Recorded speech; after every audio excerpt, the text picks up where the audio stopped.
Welcome back to Middlesex Moments, coming to you from Middlesex Community College. This is Stephen Minkler, together with my two guests here in studio, both professors of English here at Middlesex Community College, Adam Floridia. Hi. And Ashley Raithel. Hey, guys. And today we're here to talk about the Middlesex Community College Book Club, which gets up and running for the fall semester very soon. And Adam, tell the listeners a little about the history of the book club here at the college. Sure. The history dates back far beyond me with our now retired librarian Ann Palak used to run a book club and did a wonderful job. And when she retired, I thought that gave me an opportunity to take it over since I love reading, being an English professor. So I think we're in our third year with me at the helm now, and it's great. It's great to pick books, but I also realize that not everybody likes what I necessarily like, so I try to pick diverse books. But it's even easier when I am able to rope a colleague and friend in to help me with that. So last semester I started having Ashley as my co-host, I guess. And how did he go about roping you into that duty, Ashley? Well, I think I was probably bothering him a lot about book picks. I had a lot of my own ideas of where book clubs should be going.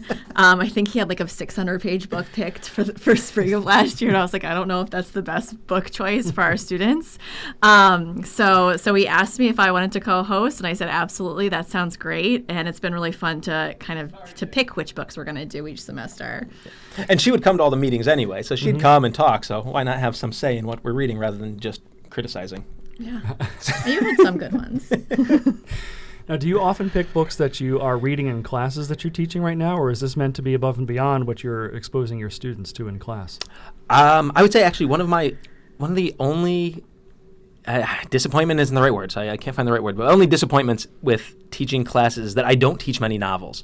I'd say our English 101 class is nonfiction, so it's a bunch of a contemporary, eclectic mix of short nonfiction articles. Even English 102, which is an intro to lit class, it tends to be short stories, poems, a play. So one thing I love about the book club is it does give me the chance to talk about actual books, novel-length works with students and with other people. Yeah, I'd say that we kind of go back and forth on different ways that we might be able to pick books that could also be incorporated into our classes, and we just haven't done that yet. Yeah. Like I was reading some different collections of essays, which were nonfiction during the summer, thinking I could include that in a 101 syllabus, but I didn't find the perfect thing that I also thought would be good for book club. Because to me, the big part of book club is getting students excited about reading. And I'm not saying that they're not excited about what we're reading in classes, but there are different elements of excitement to maybe fiction that we could read in a book club that wouldn't be that great literature that we would read during class. And the audience isn't just students at the college, but it's faculty and staff and members of the public, right? Yeah, anybody who wants to come, anybody wants to talk about a book. So before we get into the actual book selections, I think let's just let people know that this book club meets on campus in Chapman Hall in the Learning Commons part of the college, the last Wednesday of each month, more or less. Yes. So, yeah. We're aiming for the last Wednesday of every month, but I think, is the last Wednesday is a Thanksgiving break? Yeah. Right. So we decided to push our November meeting back into the first Wednesday in December. Okay. And that gives more time because that's another one of the books that I picked that is a little bit on the longer side. So let's talk a little bit about the books. Our first book reading for the book club is coming up on Wednesday, September 25th. This is at 12:30 in the afternoon in the Learning Commons at Middlesex Community College. And this book, I'm sure, raised a few eyebrows when you selected it, Adam. This is Howard Stern Comes Again by Howard Stern. Yeah, thank you for pointing out that I'm responsible for that pick, because I know Ashley would have pointed that out if you didn't mention it. I've been telling everyone it's not my pick. I did get the most emails. None upset at all or critical. Nope. Some just full of curiosity. Sure. I think the very least that could be said about Howard Stern is he covers new ground in pretty much everything he does, right? Yeah. He's an expert communicator, and we should strive to be like him on this radio. Well, maybe not on this radio. But my thought was, one of the many reasons I love having Ashley involved is she is so enthusiastic and such a cheerleader for things that she likes. So before she was even officially co-chair of book club, she'd do a great job promoting it and trying to get students excited. And that's been our goal is, again, we want as many people as possible. So faculty, staff, members of the community. But we really would like to see more students especially. I think our our biggest showing so far was maybe about 10 or 11 people last year, and I was super excited for that. And I thought, well, I am a big Howard Stern fan, and I read his book over the summer.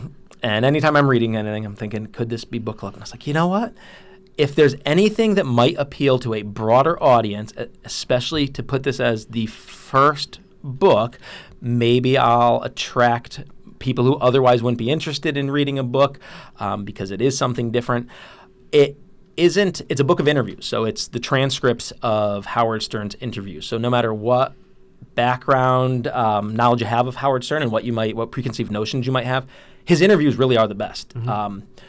There are so many people he's interviewed that I have no interest in, and then come away go, oh, I actually like that person now, this celebrity, because he sits and talks with them conversationally for a good hour to 2 hours, unlike any talk show where you see the celebrities and they're on for a 3-minute segment or a 5-minute segment, and it's a rehearsed, canned little snippet.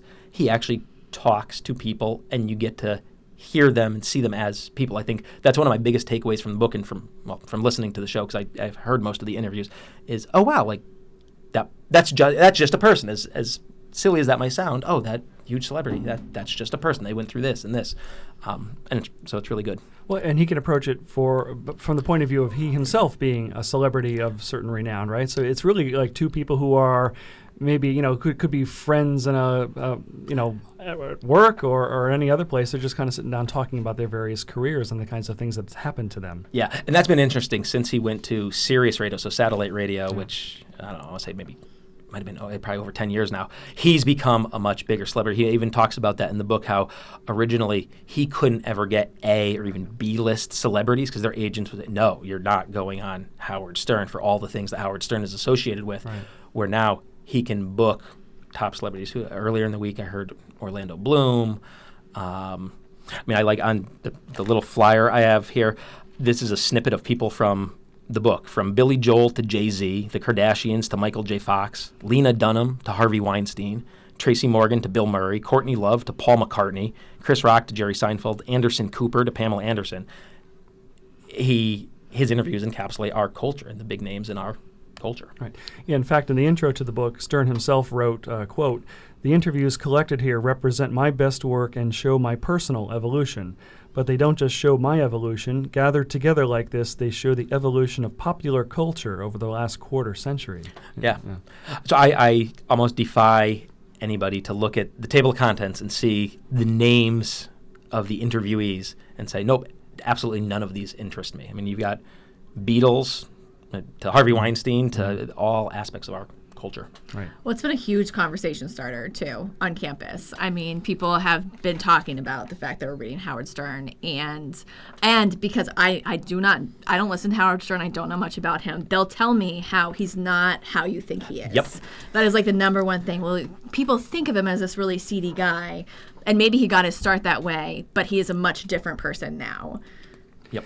Yeah, and I think, I followed him with some interest. Not that I always say I'm a big fan of his, but certainly pushing boundaries of commercial radio, broadcast radio, and then being able to transition that into one of the most lucrative entertainment contracts in the history of entertainment, but then parlaying that into something a lot more serious, I guess, in his older age. But to now be what he was on America's Got Talent as one of the judges of that show. Right? Yep. And they said that was one of the big turning points that let some of those agents of A-list celebrities also see him in a different light, because now he had kids coming up to him and asking for his autograph because they know him as the guy from America's Got Talent, not the guy who has all this seedy stuff on his show. And that's cool. Yeah, so I can imagine this has caused some discussion on campus, which is but to be further discussed Wednesday, September 25th at 12:30 as part of the Middlesex Community College Book Club. So good choice, Adam. All right, thank you.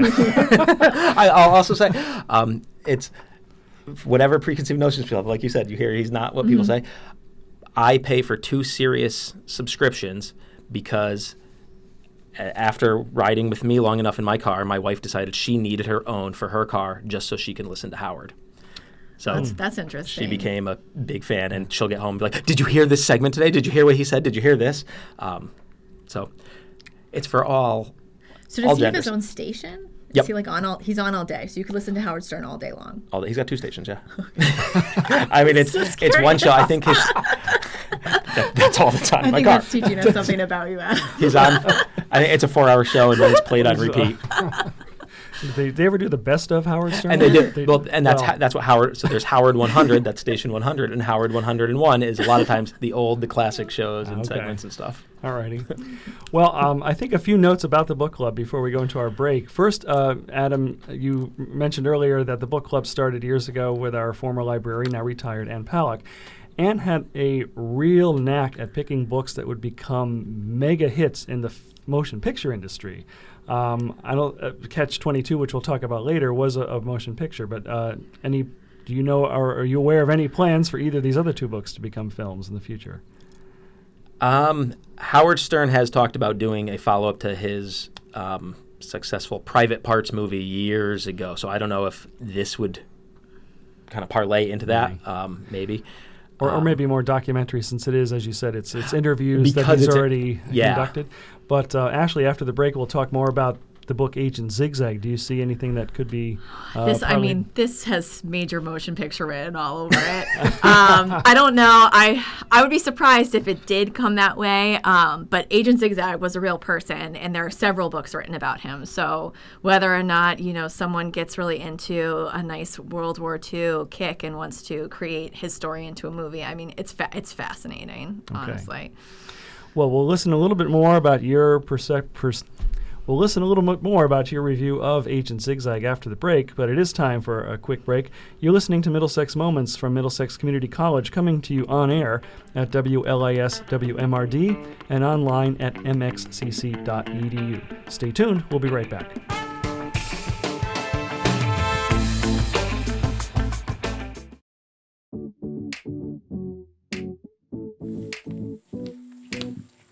What is learning comments? I don't know. Maybe we should check. We need to do some of our assignments together. Maybe they have a group study area.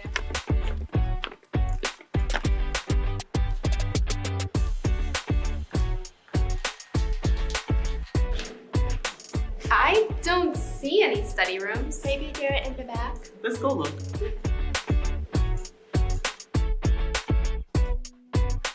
Whoa, that's a lot of DVDs.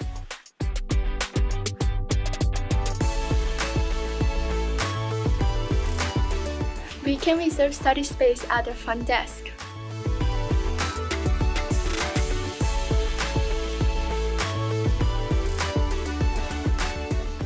Hi. Hi, can we book a study room? Sure, I can book the room for you. What project are you working on? It's a group project for a psychology class. Do you have the assignment sheet? My professor said it's on Blackboard, but we don't know how to get that. No, do you want to talk to the distance learning staff? They can get you started with Blackboard. Sure. Hi, is this distance learning? Yes, hi. How may I help you? We need to access our assignment on Blackboard, but we don't know how. Oh, it's easy. You just have to go to my.comnet.edu and log in with your NetID and password.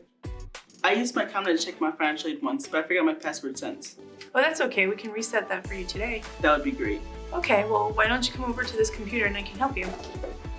You go to my.comnet.edu, log on with your NetID and password. Then click on the Blackboard icon and you will see your course in the course list. Click on the course you want and you can find your assignment sheet there. Now we have the assignment from the professor. Now we can ask the librarian what she can do to help us. Good idea.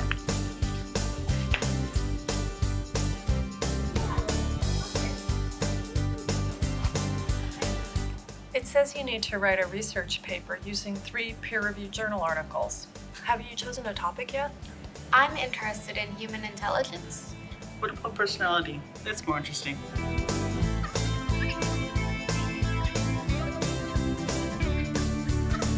Thank you for showing us how to access the database at home. You're welcome, and you can always make an appointment with a librarian if you need more research help. Our professor mentioned something about tutoring. Is that here? Oh, you should check out the Academic Success Center. They have tutors for lots of subjects. Thank you.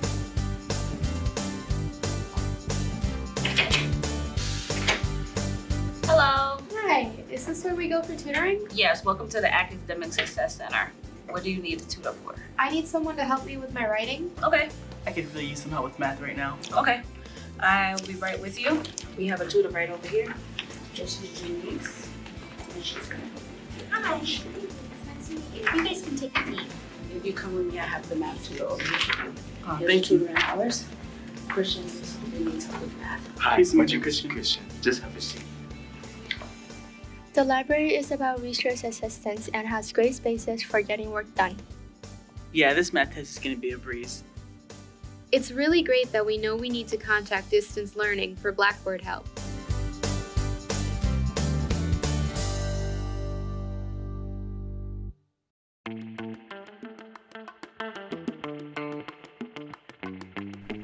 Welcome back to Middlesex Moments, coming to you from Middlesex Community College. This is Steve Minkler, together with my two guests in studio, English professors Adam Floridia and Ashley Raithel.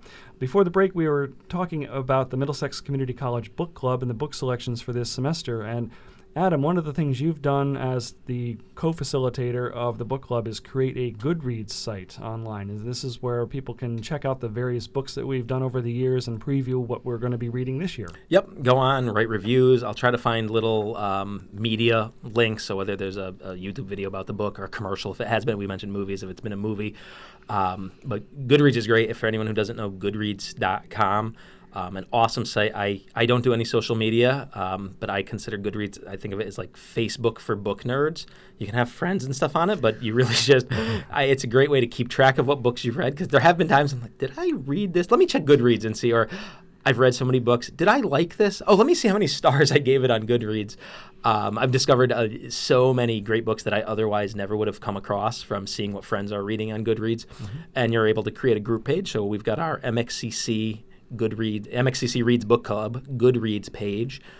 Easiest way to access it is probably from our Middlesex webpage, mxcc.edu/book club, and it'll get you there, and you can see what we're reading in case you forget, or you can go on and write reviews, talk to other people who are reading the book in case you can't make it in person. Okay, great. I have to ask you, Adam, do you have the app on your phone or do you just do it off the computer? I have the app, but I almost never use it. Okay, I'm just curious because I don't think I've ever even been to the website. I just use the app on my phone. Yeah, and she mentions that just because I don't do technology well. I was going to point out Adam's aging. And Adam just had a birthday recently, if I recall. That's right. I'm 38 for those of you out there. Not too many gray hairs yet. Yeah, no. Well, you both still have a long way to catch up to me, so I'll just leave that there. So as a reminder for, or maybe for our listeners who just tuned in, our first book is Howard Stern Comes Again by Howard Stern. The book club will meet Wednesday, September 25th at 12:30. And our October book selection, Ashley read, which is called Agent Zigzag by Ben Macintyre. And this is a true story, isn't it? Yes, so Agent Zigzag is the true story of Eddie Chapman, who was a double agent, and I almost want to say a triple agent during World War II. He is a fascinating person. This is not the only book you can find on Agent Zigzag, but I think it's probably one of the best because it tells it as a story. So you really are able to read it as if it was a novel, because just the way it's told is very engaging. I find World War II fascinating. I don't know. I guess I feel like we don't talk about it enough. It just wasn't that long ago that this absolutely horrific thing happened in our history. And that there were people like him who he starts as someone who is working against the Nazis, then he is working with the Nazis, but he's actually still working for us. Then he goes back and forth. And his allegiance is probably the most fascinating part of the story is understanding who he is currently working for and then why he is working for them and what his motivations are. He's a really complicated person. And I can't say enough things about it. I look forward to reading it. I do too.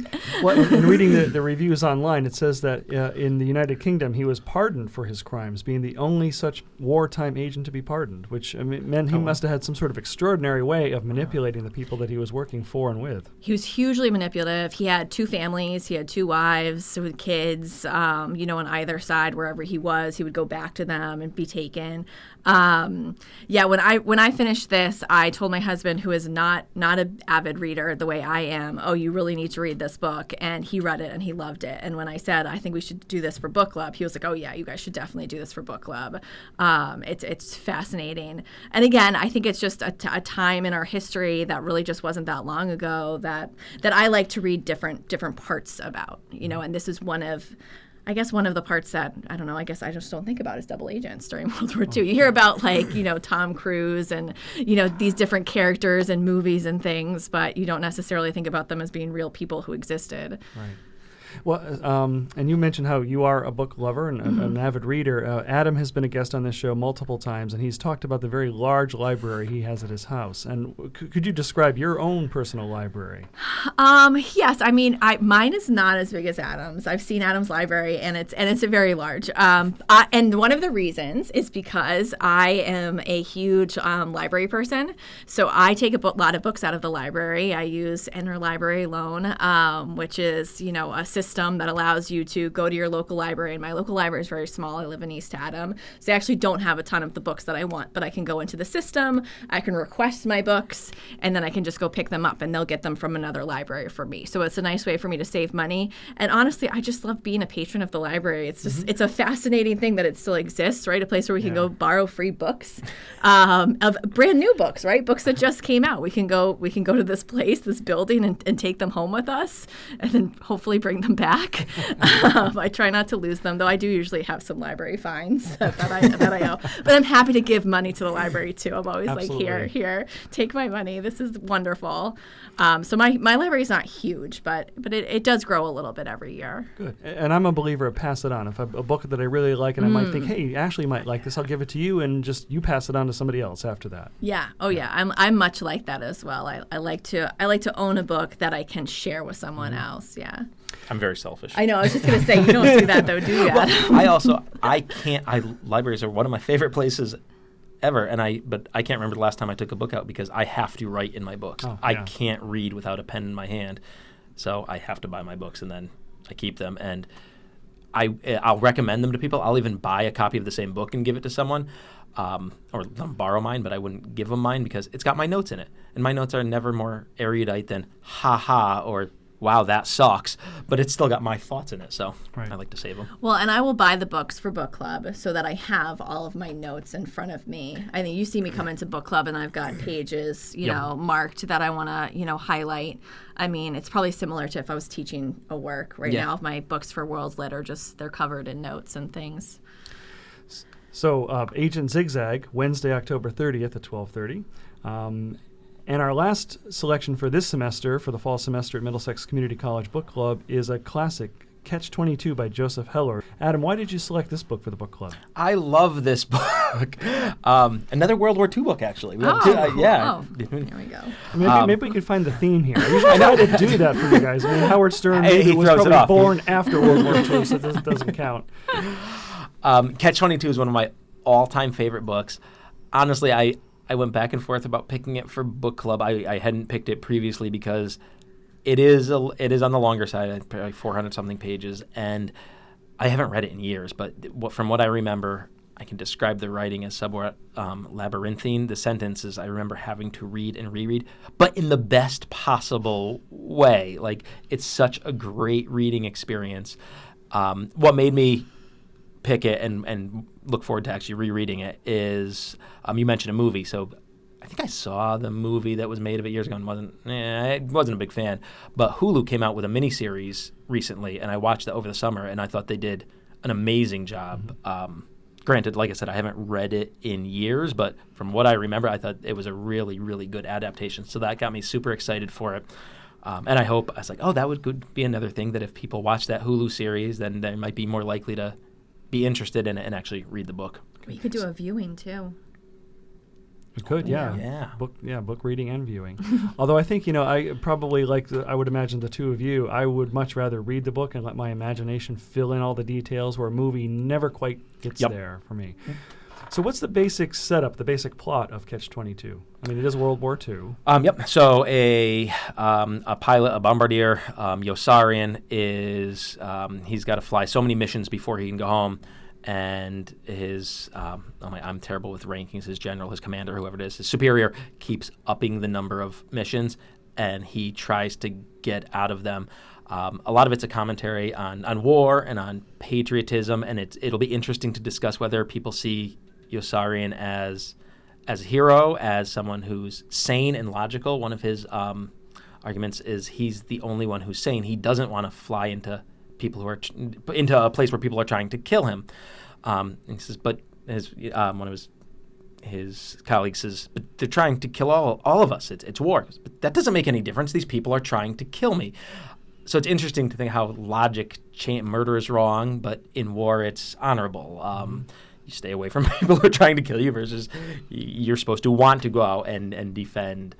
And that's the title comes from the catch-22 that he tries to get medical leave from his missions, and he requests them because he doesn't want to fly them. And the doctor says, well, no, that's very sane that you don't want to fly them, so you can't get medical leave for being insane.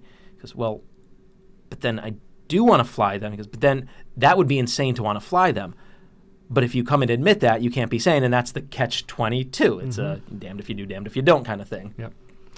Yeah, so, and as you said, I think when you were promoting the book club, that actually introduces a new, now common phrase in our language, right? That really didn't exist before the Catch-22. Yeah, it's right. now a common term, which I was surprised I mentioned that, and some people didn't know that came from the book. Right. Well, anyway, our catch-22 is we're running out of time, and but we could talk all day about books, can't we? I mean, the three of us. Sure. So I think why don't we recap our book selections here for the book club at Middlesex Community College, just taking them in order. Adam, first up is Howard Stern Comes Again by Howard Stern on Wednesday, September 25th at 12:30. And then next up? Agent Zigzag by Ben Macintyre on Wednesday, October 30th at 12:30. And Catch-22 by Joseph Heller on Wednesday, December 4th at 12:30. And the book club meets in the Learning Commons in Chapman Hall here on Middlesex Community College's main campus at 100 Training Hill Road. And the public are invited to bring their books, bring what their impressions were of the books. Maybe they've seen the film Catch-22, or they've seen some things that are in that genre and I think can contribute to the discussion. Yeah. Don't have to read the whole book. I mean, if you read the whole book, great. If you read part of it, great. If you read none of it, fine. Come and talk. And if you have ideas for spring semester, we are open to thinking about that too. Yeah, absolutely. That'd be fantastic, yeah, because you got to put together the selection for the spring. So, well, I want to thank both Adam Floridia and Ashley Raithel for joining me today for Middlesex Moments. Thank you for having us. Okay. And I'd like to thank our listeners, as always, for tuning in to Middlesex Moments from Middlesex Community College. And many thanks to our on-air media partner, WLIS WMRD, and all the good people at that radio station. And as always, you're welcome to visit us for the book club or at any time at our main campus at 100 Training Hill Road in Middletown, or at our Meriden Center located at Platt High School, 220 Coe Avenue, where we offer afternoon and evening classes 4 days a week, including one class taught by Adam Floridia. All right. Introduction to Literature. All right. Of course, you can visit us online 24/7, where both Professors Raithel and Floridia teach online classes for us. You can visit us online at mxcc.edu. So for Middlesex Community College, I'm Steve Minkler, and we hope to see you again soon. Here we go. Nailed it. Nailed it.